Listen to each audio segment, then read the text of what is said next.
वो कहते हैं ना, ओल्ड इज गोल्ड, लेकिन कुछ लोगों के लिए ओल्ड इज बुढ़ा।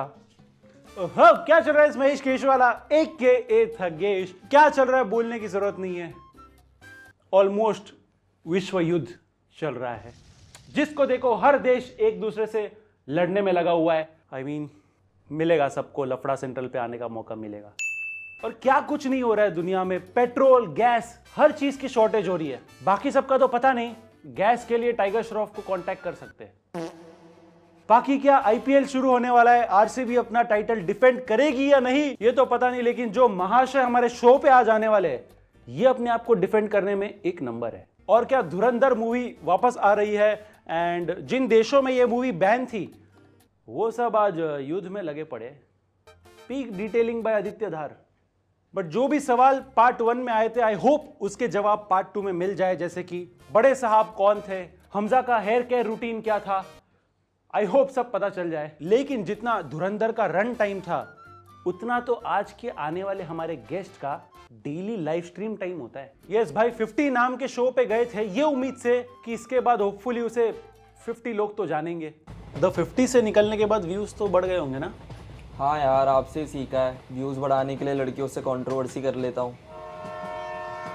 कुछ लोग होते हैं ना, पुरानी बातों पे मिट्टी डाल देते, लेकिन ये भाई साहब पुराने लोगों पे मिट्टी डालने पे तुले।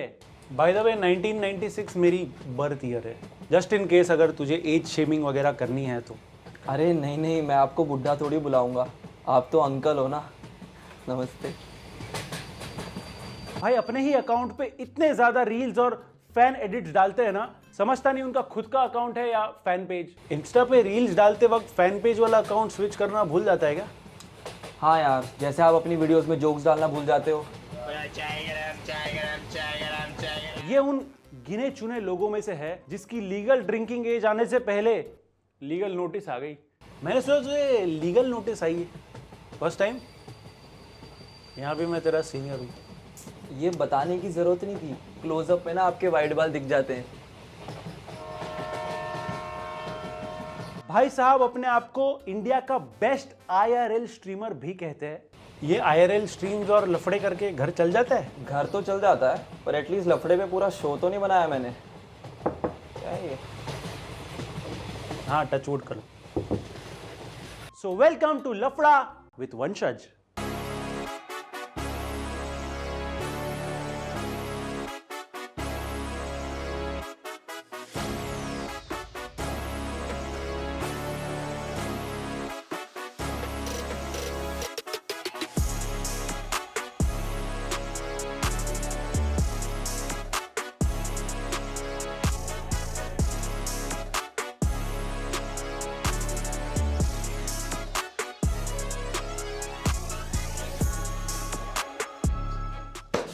सर मेरे को अभी जेल।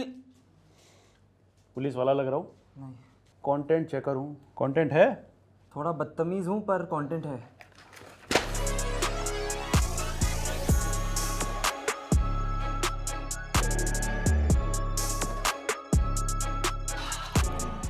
मिस्टर वंशज। जी सर। वेलकम टू हमारी टपरी। Wow, thank you. This is CC content checker. Oh अच्छा, मुझे लगा कुछ और। नहीं, सीसी कंटेंट, तमीज से। Okay sorry sir. आपने प्रीवियस एपिसोड्स तो देखे ही होंगे। देखें, मैं बहुत डर भी रहा हूँ आपसे। डरने की कोई बात नहीं है। यहाँ पे आप पे कुछ सिंपल से एलिगेशंस लगाए जाएंगे। ओके। तो बाहर भी लगाए जा रहे हैं आप पे, लेकिन हम भी थोड़े लगा ही देते हैं। ठीक है। आपको बस एक्सप्लेनेशन देना है इस पे, ठीक है सर।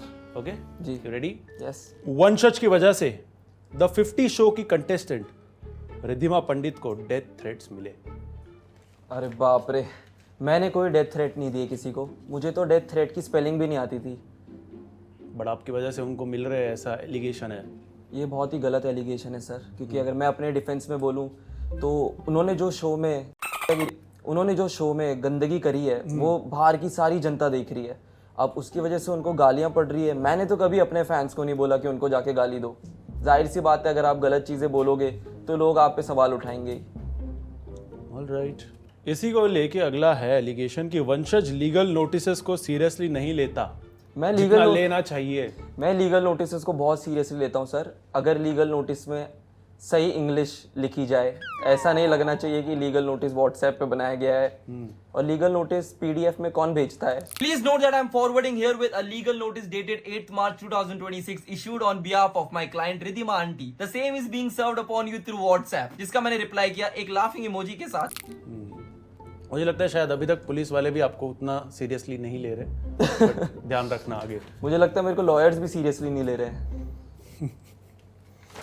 अगला एलिगेशन, प्रिंस ने वंशज पे सारे इन्फ्लुएंसर्स का गुस्सा निकाला और उससे एक्टर्स वर्सेस इन्फ्लुएंसर्स का मुद्दा बनाया। आपको क्या लगता है इसमें? तो प्रिंस भाई ने स्टार्टिंग में इन्फ्लुएंसर्स के बारे में एक बात कर दी थी कि ये लोग तो बड़े छोटे होते हैं, 12 सेकंड के ऊपर टैलेंट नहीं है, एक्टर्स और बॉलीवुड वालों ने इनके साथ कोलैब करके इनके भाव बढ़ा दिए हैं। ठीक है, जो काम करते हैं, पर कुछ आते हैं जो गंद बकते हैं, जिनके लिए टिपिकली बोला गया था कि वो 12 सेकंड के बाद हक देते हैं। आई थिंक वो इमेज को क्लियर तो उनको करना ही था। उन्होंने 3 नाम भी दिए कि ये 3 लोग हैं जिनको मैं जानता हूँ, जैसे कि एल्विश यादव, फुकरा इंसान, ट्रिगर्ड इंसान। मैं अगर सच बताऊं तो इन तीनों में से कोई भी प्रिंस भाई को सपोर्ट नहीं करेगा। हर्ष बेनीपाल का नाम लिया था। अच्छा, उन्होंने हर्ष बेनीपाल का भी नाम लिया था। बेनीपाल उन्होंने ऐसा बोला था, हर्ष बेनीपाल। एल्विश है, ठीक है, फिर ट्रिगर इंसान है, ये अच्छा कंटेंट बनाते हैं, हर्ष बेनीपाल है। इससे हम बता ही सकते हैं कि प्रिंस भाई की कितनी नॉलेज है यूट्यूबर्स को लेके, क्योंकि ये चीज़ मेरे को समझ नहीं आई कि आप एक तरफ यूट्यूबर्स और इन्फ्लुएंसर्स को नीचा दिखाते हो, फिर उन्हीं की आड़ में आप मेरे से लड़ रहे हो, जबकि मैं भी एक इन्फ्लुएंसर हूँ, और आप ये कह रहे हो कि बॉलीवुड वालों ने भाव बढ़ा दिए। तो फिर जब आपके गाने आते हैं, आप इन्फ्लुएंसर्स को पैसे क्यों देते हो प्रमोशन के लिए? फिर आपको एक्टर से ही करवा देना चाहिए। ये तो किसी और पे एलिगेशन लग रहा है। वंशज आज भी वर्सोवा जाने से डरता है। यार ये वो कौन है? वो छोटू कौन है? हमारी ऐसे बहस हो गई कुछ बातों को लेके, उसका भी स्टोरी देखा। वो वर्सोवा बीच पे घूम रहा था, मैं उसको ढूंढने आया हूँ, बट इधर वो किधर दिख नहीं रहा है मुझे। वो मेरे को लगा लोग उसको मजाक में छोटू बोलते हैं, उसका नाम ही छोटू है। वो मेरे पास आता है, उसके हाथ में ना प्रिंस और युविका दी का टैटू है। ओके। और वो मेरे पे आता है कि आई हेट यू। मैंने कहा कि भाई आप कौन हो? मुझे नहीं पता था आप कौन हो। वो उस पर गुस्सा हो गया। वो मेरे को कह रहा है वर्सोवा आजा, मैं वर्सोवा में खड़ा हूँ और मैं तेरे को बताता हूँ मैं कौन हूँ। भाई मुझे नहीं जानना आप कौन हो। और मेरा ये भी सवाल था कि वो मेरे से ना मेरी लोकेशन मांगता रहता है, पर वो तो पेपराजी है, पेपराजी के पास तो लोकेशंस होती हैं। तब मेरे को समझा कि इनके पास उन्हीं की लोकेशन होती है जो इनको पैसा देते हैं। कोई बात नहीं छोटू भाई, जब मैं आपको पैसा दूंगा तब आपको मेरी लोकेशन मिल जाएगी, और जब हम सामने सामने आएंगे मैं देखता हूँ कि तब भी आप इतनी चौड़ में रहते हो। बात तो सही है, उन्हीं की लोकेशन होती है जो पे करते हैं। सही बात है, या जो फेमस होते हैं। छोटू ने मुझे कहा कि मैं वर्सोवा में आ रहा हूँ और मैं अकेले आऊँगा, पर यार सर मैं सच बात बताऊँ तो अगर छोटू अकेला आएगा वो तो भी आधा इंसान ही लगेगा। और मैं बहुत ही ज़्यादा शौक हुआ उसको देख के। मतलब मैं उसको जब देख रहा था, मैं आपसे भी छोटा कोई हो सकता है, मेरे से भी छोटा कोई हो सकता है, कि पहली बार मुझे नीचे देख के बात करनी पड़ रही है। क्रेजी। और उसके हाथ में प्रिंस और युविका का टैटू है, तो उसका हक बनता है कि अपनी पूरी लाइफ अब मैं इन दोनों को डेडिकेट कर दूं। तो कोई इसमें कोई भी बुरी बात नहीं है, पर मुझे इतना पता है कि अगर वो वर्सोवा आएगा तो शायद वो अपने येलो स्कूटर में ही आएगा। और वो खुद ही एक पैप है, पर वो मेरे से ज़्यादा प्यार करवा रहा है अपनी। आई थिंक उसको फ़ायदा चाहिए इससे भी। कोई बात नहीं, मैंने ऐसा सीखा है कि छोटी छोटी चीज़ों को भूल जाना चाहिए। छोटी छोटी लड़ाइयाँ तो होती रहती हैं, तो ऐसी छोटी चीज़ों को भूल जाना चाहिए। ठीक है। वंशज ने इविक्शन के लिए प्रिंस और करण पटेल को ब्लेम किया, बट फैजू और कृष्णा श्रॉफ को नहीं, क्योंकि वो डर गया। कि आप किससे कितनी बातें करते हो, एंड उस बिना पे हमें लगता है कि वंशज। देखो फैजू ने एक्चुअली मेरा नाम लेने से पहले थोड़ी हेजिटेशन दिखाई थी, इसलिए मेरा इतना गुस्सा नहीं था फैजू को लेके। और कृष्णा श्रॉफ को मैं क्या ही बोलूं, क्योंकि वो किसी से भी बात नहीं कर पाती शो में, तो उन पे गुस्सा अगर मैं दिखाता भी तो उनको मेरी हिंदी समझ नहीं आती और इंग्लिश में अच्छे से बोल नहीं पाता, इसलिए मैंने उनसे भी पंगा लेना ऐसा सोचा कि इम्पोर्टेंट नहीं है, क्योंकि इतनी इंग्लिश कौन बोलेगा। मेरा स्टार्टिंग से गुस्सा पहले था करण पटेल पे, क्योंकि करण पटेल ने मेरा नाम लिया था एविक्शन के लिए और वो मेरे मुंह पे हंस रहा था। पर जब मैंने एपिसोड देखा तब मैंने देखा कि प्रिंस भाई ने मेरा नाम लिया है, और रीजन दिया कि इसकी इंटरेक्शन बहुत कम हुई है, इसलिए मेरा गुस्सा सिर्फ 2 ही लोगों पे था ज्यादातर। इंटरैक्ट सोने भी नहीं देते यार। सो जाओ, कुछ नहीं, सॉरी वो ये कौन सुला रखा है आपने? मुझे करण पटेल की याद आ गई, वो भी पूरे दिन शो में सोता रहता था और मुझे डरा भी देता था बीच बीच में। बस इसने थोड़ी 2-4 गालियां कम दी। करण पटेल से याद आया, एलिगेशन ये है कि आप सीनियर्स की, बड़ों की रिस्पेक्ट नहीं करते। यार मेरा ऐसा मानना है, जस्ट बिकॉज आप मेरे से पहले पैदा हुए हो तो आप इज्जत डिजर्व नहीं करते। Vanshaj, you must respect someone's seniorities. No, I don't have to. वंशज का टोन मुझे पसंद नहीं आया। आप इज्जत डिजर्व करते हो अगर आप सामने वाले को भी रिस्पेक्ट दो। अभी मैं यहाँ पे आके सर आपको बोलूँ कि सर तुम्हारी औकात क्या है, ये मूछे लगा के क्या समझ रहे हो अपने आप को, धब्बे हो तुम, कैसे लगेगा सर? आपको बुरा लगेगा ना। तो आप मेरे को इज्जत नहीं दोगे, आप भी मेरे पीछे लात मार के मेरे को सेट से निकाल दोगे। अगर आप मेरे को इज्जत देंगे तो मैं आपको उल्टा इज्जत दूंगा। अच्छा, इसमें सीनियर्स की बात नहीं आती, मैं सीनियर्स तो सभी है मेरे लिए, तो मैं सबको इज्जत देता था। आज भी आप देखोगे शो के बाद भी मैं इतने सारे कंटेस्टेंट्स के साथ घूमता हूँ, उनके साथ कोलैब कर रहा हूँ। अगर मैं सच में ही ऐसा होता तो ये लोग मेरे से बात नहीं करते। इंटरेस्टिंग। वंशज का शो के बाहर आकर ड्रामा क्रिएट करना और शो में वाइल्ड कार्ड एंट्री लेना स्क्रिप्टेड था। स्क्रिप्टेड तो नहीं था, लेकिन मेरे ड्रामा करने की वजह से ही मुझे री एंट्री दी गई। मेरा पहला शो था इतना बड़ा और मैं कोई रियलिटी टीवी में नोन नहीं हूँ, जिसकी वजह से अगर मैं निकल जाऊँ वो मेरे को वापस बुला ले। तो मेरे अंदर जितनी भी भड़ास थी मैंने निकाल ली, क्योंकि मैंने एक चीज़ देखी है, शो के अंदर लोग ना पीआर पे बहुत रिलाई करते हैं, पैसे डालते हैं ताकि इनकी चर्चा हो इंटरनेट पे।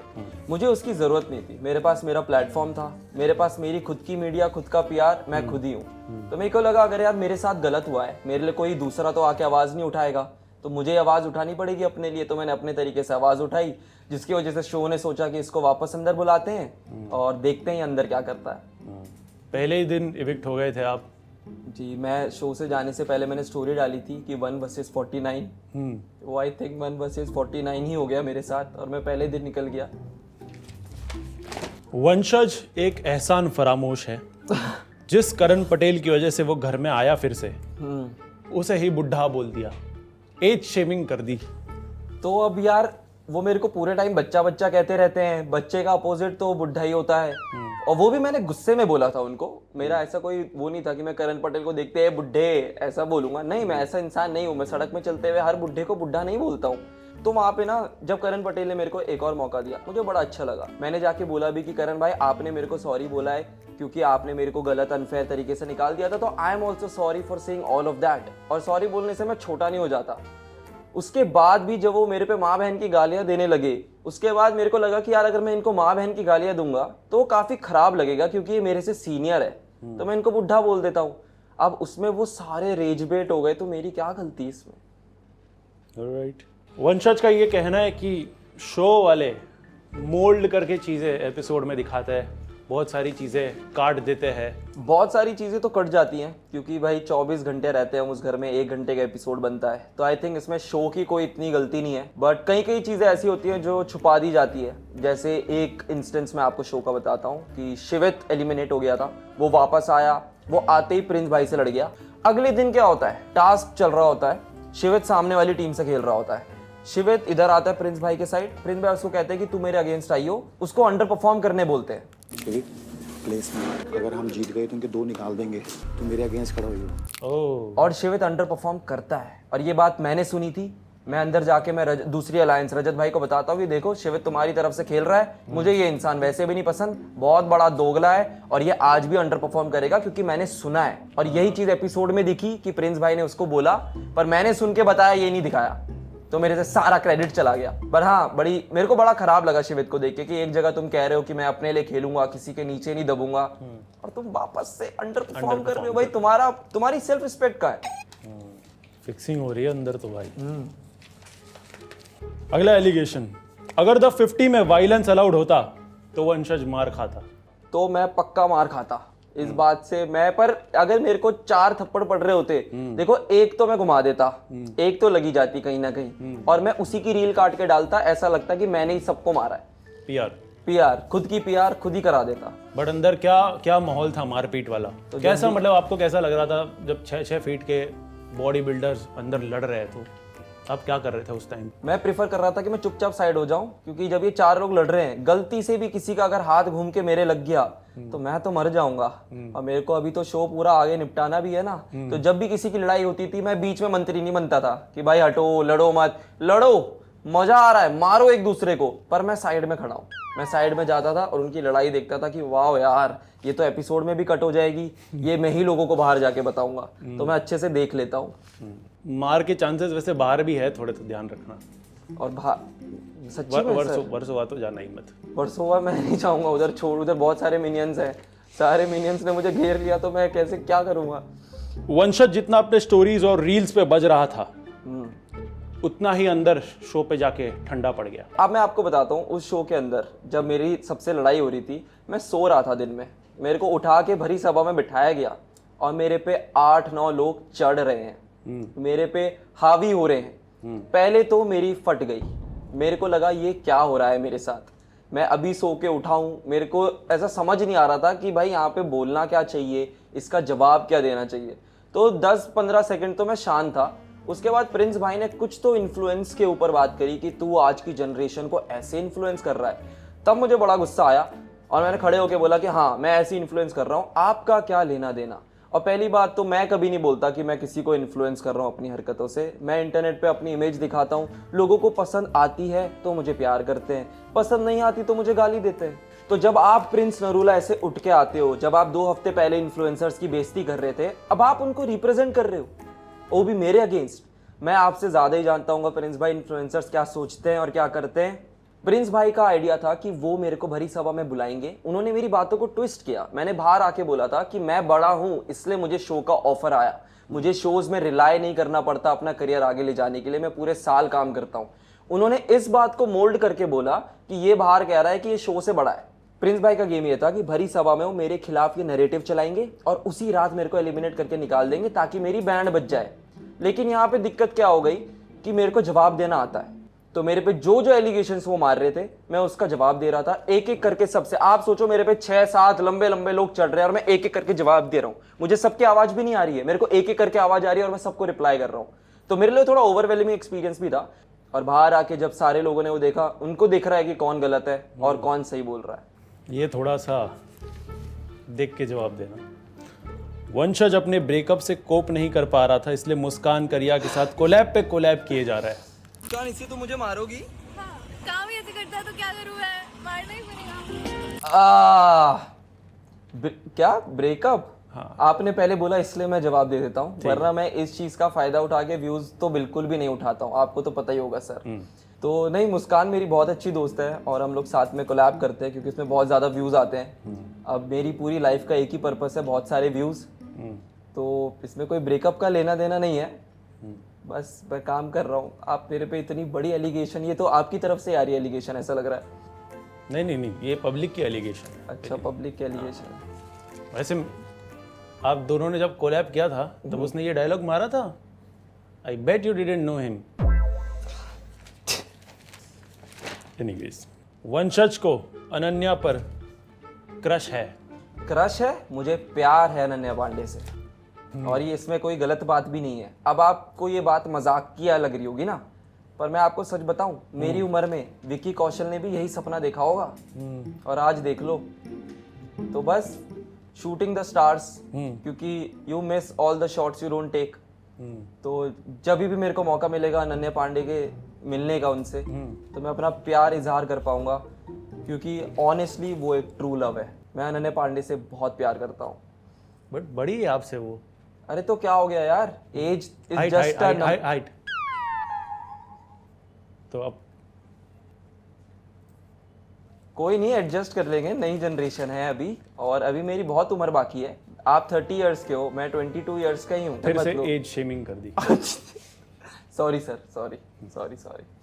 वंशज को क्रॉस ड्रेसिंग करना पसंद है। यार देखो, क्रॉस ड्रेसिंग पसंद करना नहीं, मेरे को ऐसा लगता है मेरे अंदर ना 40% फीमेल एनर्जी है। अच्छा, आपको ऐसा लगता है मेरे को देख के? नहीं, 60-70 लगता है। Carry on. महल में एक नया कंटेस्टेंट आया है जिसका नाम है वंशी। वो विमेंस डे का टास्क था और लायन ने बोला था कि सिर्फ आज विमेंस परफॉर्म करेंगी, और मुझे ऐसा लगता है कि उस घर में सिर्फ 3-4 ही ऐसी विमेंस ही जो परफॉर्म कर सकती हैं। मैंने कहा women's day, I will represent all the ladies, क्योंकि मुझे, अगर आपको नहीं पता होगा तो मुझे लड़कियां बहुत ज़्यादा पसंद हैं, शायद आपसे भी ज़्यादा लड़कियां मुझे पसंद हैं, तो मेरे को उनको रिप्रेजेंट करना था उनके लिए। इसलिए मैंने एक आउटफिट पहना प्यारा सा, मेकअप किया, और जिसका मेरे को आपका डीएम भी आया था कि वंशज क्या क्यूट लग रहे हो, सेट में भी ऐसे ही आना। तो सिर्फ उसके लिए मैंने वो क्रॉस ड्रेसिंग की थी। ये सब बताना नहीं होता। अच्छा सॉरी, ये कट कर देना। एलिगेशंस के आंसर और एक्सप्लेनेशन तो आपने बढ़िया दिए। Thank you sir. एक फन सेगमेंट करेंगे आपके साथ। सिंपल कुछ एनिमल्स के नाम लेंगे। अच्छा, उन एनिमल्स का नाम सुन के कौन सा कंटेस्टेंट फिट बैठता है, अरे वाह, मुझे लगा फन सेगमेंट में आप मेरे को अपनी गोदी में बिठाओगे। वो आगे आगे आगे करते हैं। अच्छा ठीक है। आगे करते हैं। पहला नाम कौन सा आता है शॉर्ट में, ठीक वो है। बता रहा है आपको। हाइना। हाइना, कटारिया। क्यों? पता नहीं, वो लकड़ बग्गा जैसे हंसता है। स्नेक। इससे तो बहुत लीगल नोटिस आएंगे। Snake, I think Maxton. क्यों? वो दिखता वैसा है। कौन सा वाला स्नेक? बुरा वाला, एकदम बुरा सांप दिखता है मेरे को मैक्सटन। ऑलराइट। कुछ भी रेफरेंस नहीं है इसका किसी से भी, है ना सर? आपको ऐसा लग रहा हो? फॉर लीगल रीजंस ये सारे जोक हैं। Monkey. Monkey, don't say it. बंदर जैसा कौन है? Monkey, I think Saurabh Gadge. क्यों? क्योंकि वो काफी उछल कूद करता रहता था बेचारा। उसने बहुत अच्छा भी करता वो शो में आगे, पर वो अच्छा इंसान है। बैल। बैल मेरे हिसाब से बेबी का, क्योंकि वो बैल बुद्धि है। सिर्फ और सिर्फ इसलिए, और कोई भी रीजन नहीं है बैल देने का। आप ऐसे स्माइल क्यों किया आपने? ये सोच है लोगों की जो गलत जा रही है। गधा। गधा शिवित। क्यों? भाई वो गधा है, वो गधे से मैं उसको कंपेयर वगैरह भी नहीं करना चाहता। मेरे हिसाब से वो गधा है भाई। वो इतना अपने लिए स्टैंड लूंगा, अगेंस्ट करूंगा। और मैं सच बताऊं, शिवित के लिए ये शो बहुत ज़्यादा इंपॉर्टेंट था, अपनी पर्सनैलिटी दिखाने का। वापस प्रिंस भाई के अंडर रोडीज बन गया वापस से, कि गैंग लीडर हमारे जो बोलेंगे हम वही करेंगे, जहाँ वोट डालने बोलेंगे वही करेंगे, हमारे साथ गलत होगा तो हम आवाज़ भी नहीं उठाएंगे। शीप मेरे हिसाब से तो प्रिंस भाई की पूरी अलायंस ही भेड़ चाल है। दो तीन लोगों को छोड़ के, जैसे मेरे को लगता है कि हामिद और आरुषि फिर भी परफॉर्म कर पा रहे थे, तो उनकी एक अलग पर्सनालिटी दिख रही थी। उसके अलावा वो सारे भेड़ चाल में थे, स्पेशली दिव्या। वो रात को बैठ के बात करते थे कि अब हम नहीं दबेंगे, अब हम अपना स्टैंड लेंगे। अगले दिन प्रिंस भाई सामने आए, जी सर आप जो बोलोगे वही होगा। तो आई थिंक हाथी मेरे हिसाब से रिधिमा। क्यों?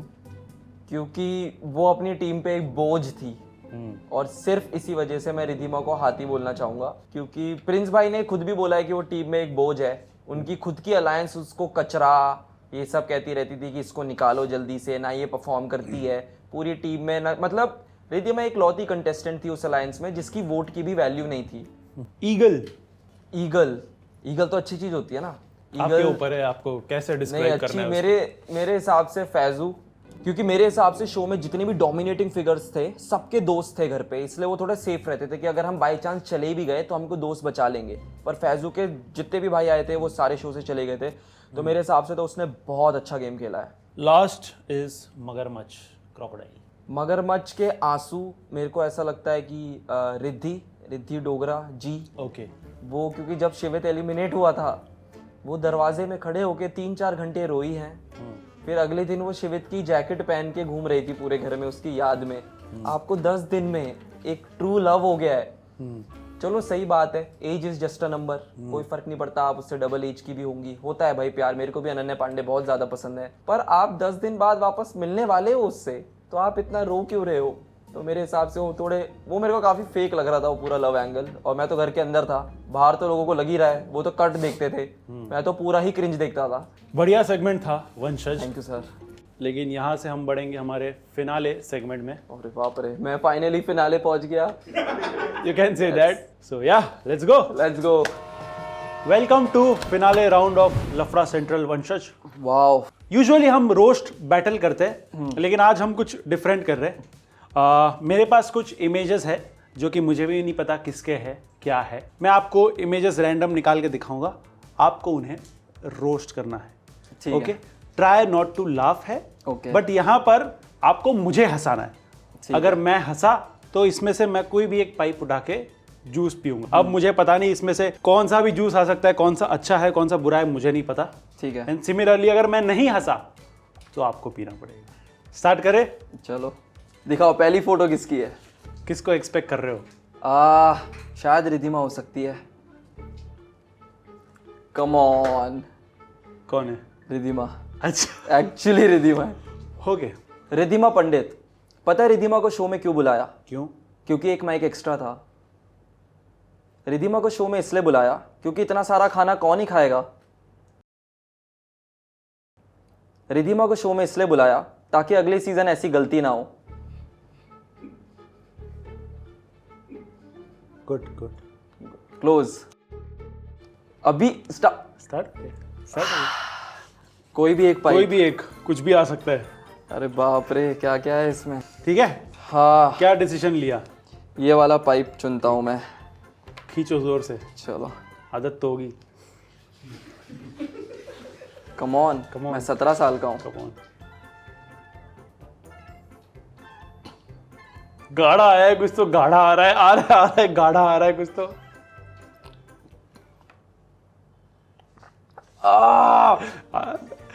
नींबू है ये। और पीऊं? ठीक ठाक गया लेकिन ठीक है। आपको भी पीना चाहिए ये। हंसाओ। चलो आओ, अगली फोटो दिखाओ। प्रिंस भाई का बटलर शिवित। वाओ। पता है शिवित जिम कब जाता है? कब? जब प्रिंस भाई रेस्टोरेंट चले जाते हैं, क्योंकि उधर तो वेटर होता है ना। प्रिंस भाई खुद शो में आ रहे थे तो वो शिवित को भी लेके आए। इसको भाईचारा नहीं कहते, इसको कहते हैं डेड लिफ्ट।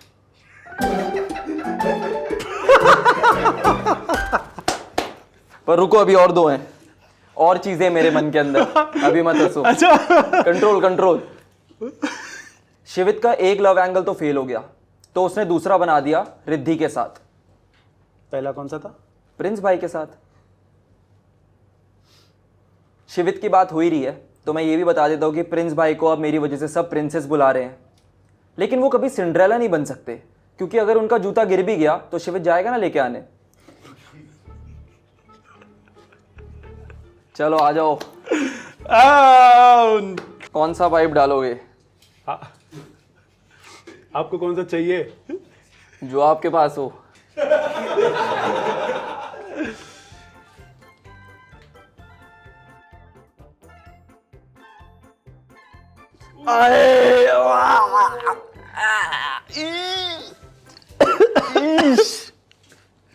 एक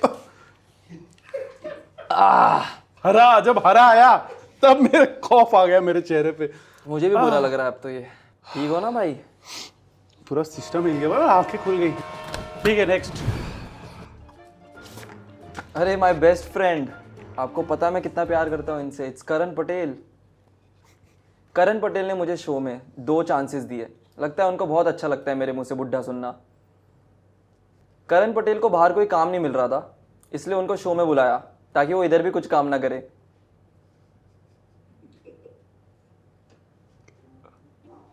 बस। Close close close. Good one दो, गुड वन। पीना पड़ेगा। अरे भाई, 2 पाइप दो। खींचो भाई प्लीज, अच्छा वाला आना प्लीज। मुझे ना इससे इसका डर है। सबको। हाँ नहीं यार, मुझे ना इस पे भरोसा है। इस पे अब एक ज्यादा डिसीजन trust- ले। रुको, इस पे। ओए, अबे इसका तो मजा आ रहा है। नहीं यार, नहीं यार, एक वाओ, ये तो बहुत अच्छी चीज है भाई, ये एक अच्छी चीज खत्म हो गई यार। जब किस्मत तो क्या करेगा पांडु। कोई बात नहीं, ये आपके लिए ही है भाई। नहीं, आपका आ रहा है अभी मौका। मैं कैलकुलेशन लगा रहा हूँ वो पाइप कहाँ पहुंच रहा होगा। वो पाइप पता है कहाँ पहुंच रहा है? समझ रहा हूँ। अरे वाओ, रिद्धि शो में आई क्योंकि वो बहुत सुंदर है। रिद्धिमा सुंदर नहीं है तो भी वो शो में आई। ओ सॉरी, रिद्धि पे जोक मारना है ना, लेफ्ट राइट हो जाता हूँ मैं, थोड़ा ऑब्सेस्ड हूँ ना मैं आंटी जी से। रिद्धि से शिवित बहुत प्यार करता है, लेकिन रिद्धि बदले में उसे देती है आशीर्वाद। रिद्धि ने शिवित को बोला कि डेट पे चलते हैं। शिवित ने बोला किधर? रिद्धि उसको लेके गई ओल्ड एज होम, डोनेट करने, खाना खिलाने लोगों को। हंस दिया। यस यस भाई, इनको डायरेक्ट पिला सकते हैं। नहीं, रुक जा। सुनो, 3 ही पाइप बचे हैं, कौन सा चाहिए? तेज हैं, देखते हैं अब। भगवान प्लीज।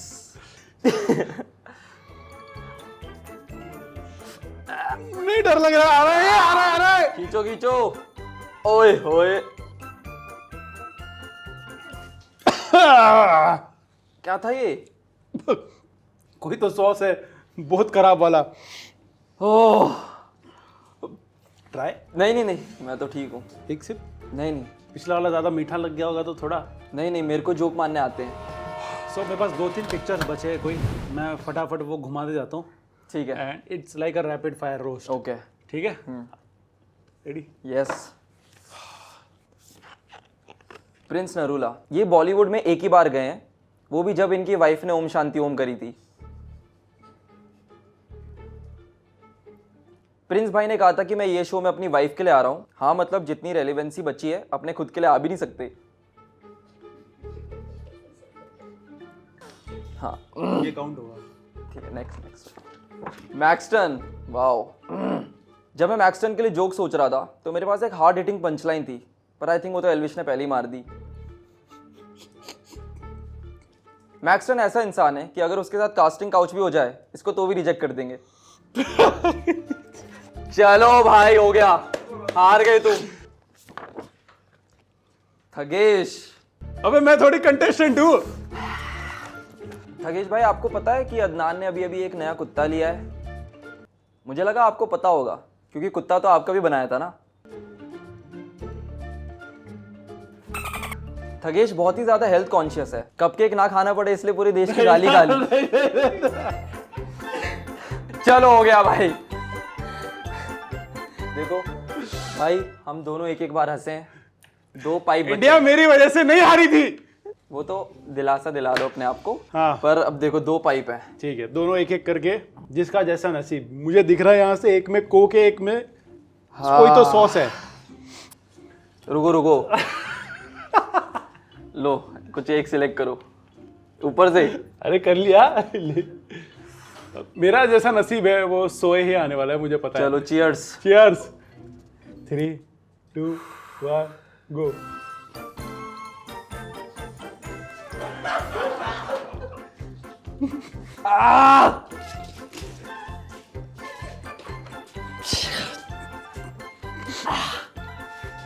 ये क्या है? ये क्या है भाई? ये पी के देखो।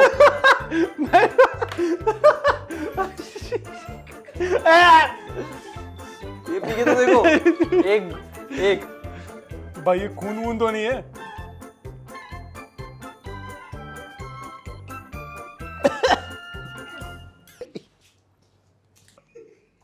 भाई टिश्यू तो उल्टी आ रही है, क्या है?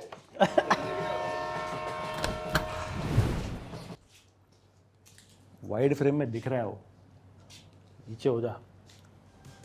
Thank you so much. Thank you भाई for having आने के me. लिए। कैसा लगा आपको भाई? मजा आया, मतलब इतने सारे लफड़े करने का कुछ तो फायदा है। बट नहीं guys, he is such a sport and मैं इसको बहुत टाइम से जानता हूँ, लाइक कितने सालों से। It's really good to see your growth. Thank you so बहुत ज़्यादा ग्रो करो।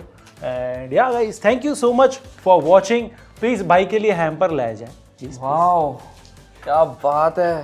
थैंक यू भाई आने के लिए। चलो, कहीं से तो मुझे कुछ तो मिला। Thank you so much guys, यहाँ तक एपिसोड देखने के लिए। वीडियो पसंद आया लाइक करो, चैनल पर नहीं हो तो डू सब्सक्राइब। आपको कुछ बोलना है ऑडियंस को? हाँ, मुझे याद है कि कुछ 1-2 साल पहले मैंने महेश भाई को टेक्स्ट किया था कि कभी भी आप अपने शो की शूटिंग करो तो मेरे को बुलाओ, मेरे को बस वहाँ पे आना है और देखना है। और आज आपने मेरे को इनवाइट किया है। This means a lot to me. Thank you so much for having me. So much for coming भाई, थैंक यू। गुड बाय, जल्दी मिलते हैं न्यू एपिसोड में न्यू गेस्ट के साथ। तब तक के लिए bye bye and peace out.